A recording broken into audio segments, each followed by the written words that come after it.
I am really excited about this video because at last I get to teach you something that is going to make a difference to the rest of your life. No, I'm serious. The writing you have to do in question 5 on paper 2 is real writing. It's almost the only bit of writing that we ever teach in the curriculum that students are going to be able to use forever, for the rest of their adult lives. What is it this year? You know, it is a magazine article. Now, the reason I'm so excited about that is real people get paid real money to do this as a job, and blog writers do it and YouTubers do it. It's transferable to loads and loads of different careers.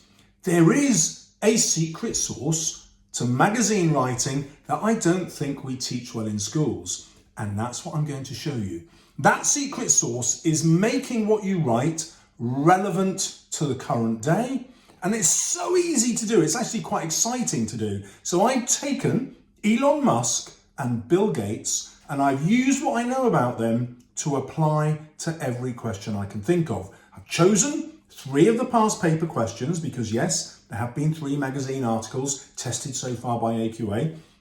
And I've also invented 2 more. I guarantee you 100% that you will be able to take some of this video and put it in your exam tomorrow. It will not be plagiarism. It will just be, oh, I didn't know that about Elon Musk and Bill Gates. How fascinating, Mr. Salles. I'm going to use that in my piece tomorrow because I've written you 5 model answers. Not full model answers, but more than 50% model answers. So they're all over 250 words long. You're going to be able to steal bits from all of them. Totally okay. The examiners will not mind because obviously you're not going to be able to write it word for word because you don't know what the question is. But the facts in it and the way that I use those to build a persuasive argument and kind of Shazam the reader, you're going to be able to do. And, well, it's off the press, the exam's tomorrow. There ain't going to be loads of people doing this. So when the examiner reads what you come up with, they'll be like, whoa, where did this come from? This is amazing. And it'll all come from what you've got up here after watching this video. Right, let's go over to the computer screen and see what I've written for you. Here we have a past question, and I'm just going to dive in to show you how extraordinary Elon Musk is and how you can pick facts about his life to fit any question. So parents are too overprotective and this stops children doing well in later life. So, you are the richest man in the world. Your parents have given you a ridiculous name. It sounds like a perfume made for pigs or deodorant for the kind of teenage boy who sprays it on their clothes rather than taking a shower. Step forward, Elon Musk. Now, Elon has 6, no doubt, very fragrant children.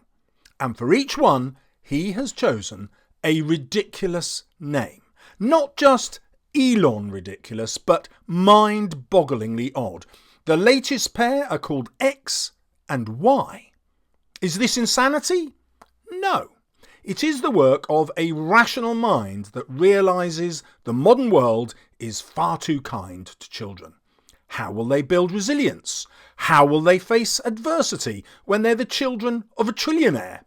Give them a ridiculous name and make them rise above it. So you can see I'm using humour. I'm engaging the reader with these anecdotes about Elon Musk and his kids. I'm grabbing them, metaphorically speaking, by the shirt collars and telling them to pay attention to my article. And this is exactly what real article writers do. They try to engage the readers with stuff that they know a bit about. Everyone's heard of Elon Musk. And then they surprise them with extra information. And this doesn't begin the way an examiner will expect, because it doesn't begin the way a newspaper reader or a magazine reader will expect. And that's what those writers do. They are paid to engage that readership. And this is the fundamental skill that you're going to get from this video. How do I use this stuff about Elon Musk and Bill Gates to adapt to any question to engage my reader? Regular viewers of my videos will know that I'm pretty obsessive about telling you to start each sentence with a different word, which is why I've highlighted those in yellow here. It's such an easy way to make your sentences have much more impact because it forces you to vary them. Let's check out my second paragraph. And this is the job of adversity and the job of parenting. We shouldn't shy away from danger, but control it. This obsession with safety and safeguarding appears natural to us because it's everywhere. But other countries laugh at us. One of the biggest shows in Japan films children's first chore. Toddlers aged 2 to 5 are sent out on a mission. Go to the shop, buy this or that, and take it to a friend in the next street or to grandma down the road. Go alone. Don't worry about the big bad wolf. Yes, this is a rite of passage which all Japanese children overcome. It is a blockbuster show because every Japanese parent remembers their own first solo adventure in the world, and they all plan the moment when they push their child from the comfort of the nest to help them fly. And that, by the way, is absolutely true. You can steal that and put it in your writing because you're bound to have to write about something about the influence on young people and children, and this example will therefore always be relevant no matter what the question is. Here's my second past paper question. There is too much money, corruption and unfairness in sport. Okay, I am as obsessed with sport as the next man. I've had season tickets, I've stood in the pouring rain screaming for my team, I've put my children through a dozen sports and many more coaches and agonised over every bump, bruise and break and still come back for more. But here's the thing. What would Elon say? What would Bill say? Here they are, the world's most famous, mind-bogglingly clever and trillionairely endowed, and even more obsessed with making the world a better place. Have they got a season ticket? Do you think they even watch Sky Sport? Do they care if Tyson Fury is taking steroids or if Manchester United are being strip-mined by the Glazer family? Hell no. Elon is busy saving the planet, turning an electric car company into the largest in the world. He started The Boring Company to drill roads underground and take pollution off our broken roads and out of our cityfied lungs. He's building rockets to take us to Mars and give our descendants a chance to survive if future generations screw up our beautiful planet Earth. And Bill, well, he's busy eradicating malaria, tuberculosis and AIDS in Africa. So let's get real. Sport is serious, sport is vital, sport is exciting and passionate and great for our physical health. But do professional athletes matter? No, they don't. They're inconsequential celebrity sideshows. Here's why. Now, I hope you can tell from the way I'm reading these that my intention is to be deliberately engaging and provocative. You will see a contrast between a chatty colloquial style and some serious vocabulary. I'm not even going to mention all the persuasive techniques that I'm chucking in because I'm not teaching you those now. They're all there. You can learn them as you go through. I'm teaching you how to use this information about Elon and Bill to really zap the reader between the eyes, to intrigue them, to surprise them, to provoke them. That is the job of a magazine article. Past paper question number 3. We should stop putting animals in zoos and we should stop eating them. Let me ask you some questions about the UK. How many people died in the coronavirus pandemic? How many died in road traffic accidents? How many died because hospitals were crammed to bursting or because health professionals were isolating at home? Got a number? Is it greater than 100? 1,000? 100,000? Closer to 1 million? Hold that thought. Now, how many people died as a result of animals being kept in zoos? How many vegetarians would be killed by eating chicken? Not so much. Bill Gates and Elon Musk are a useful touchstone for us here. The trillionaire philanthropists with a passion for saving the world are putting their money where their mouths are. Stopping climate change, eradicating disease, using energy more efficiently. You know, things that matter, things that will make a difference, that will change the planet for our children and grandchildren. But Bill does have a vegetarian message for us. Bill has bought up more farmland in America than any other individual. That's right, Billy Boy is the world's biggest farmer. And what he wants to farm is plant protein, which he is turning into meat. Yes, one of his companies is called Beyond Meat and another is called Impossible Foods. This one grows actual meat from stem cells, steaks without killing cows, pork chops without chopping pigs. His message is clear.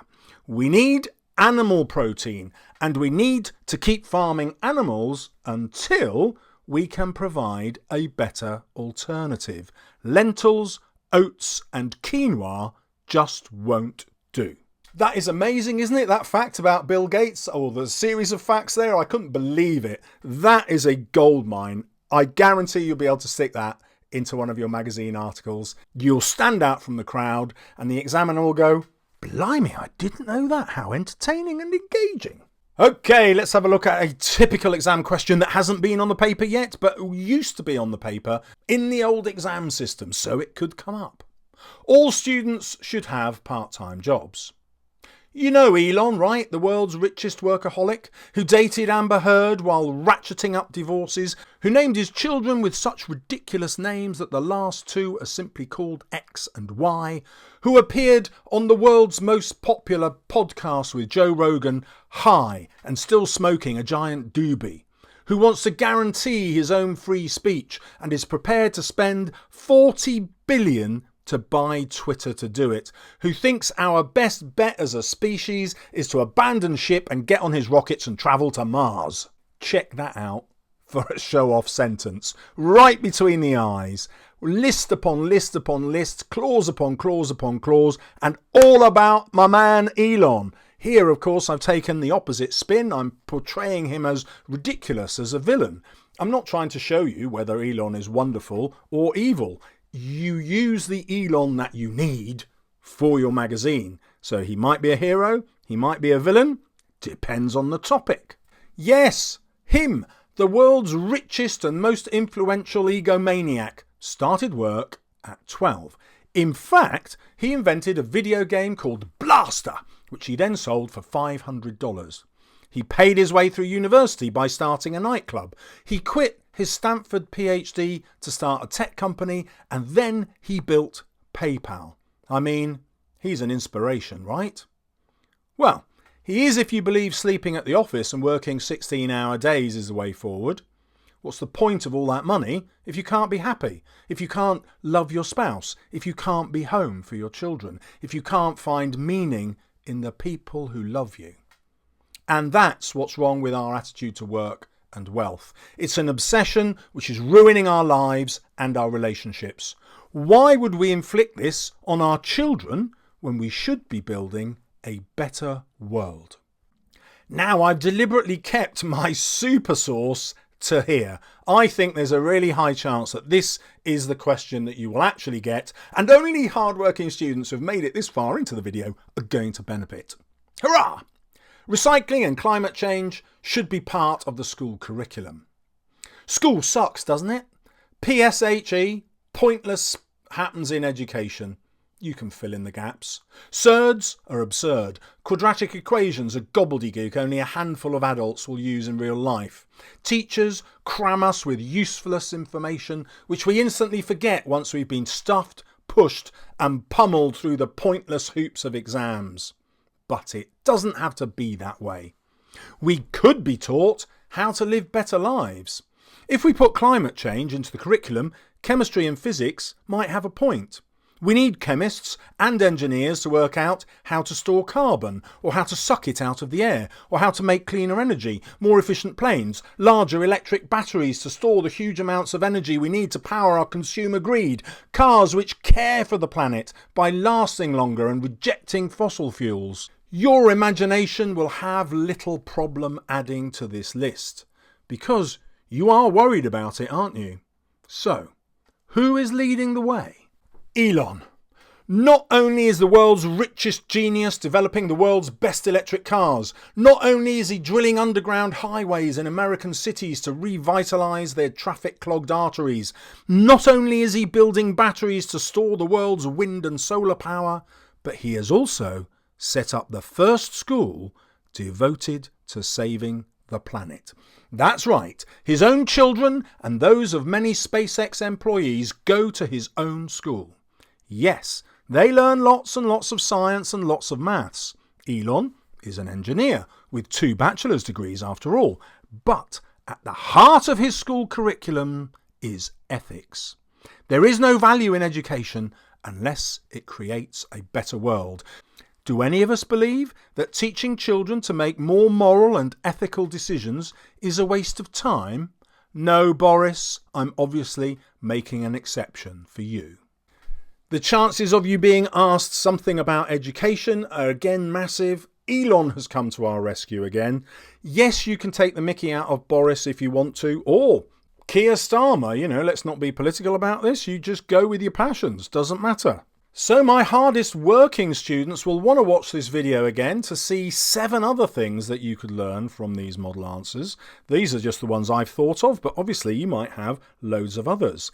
I'm also going to put these in the description below. So all these model answers, you're just going to be able to click in the doobly-doo underneath and you can just steal those and play with them. And only people who have reached this far are going to know justice. Now, if you want a really, really cunning way to exploit the question, Mr. Everything English has the video coming up next where he shows you how the answer to the question is in the question. It's genius. Check it out. Check it out now, my funk soul brother. Check it out now.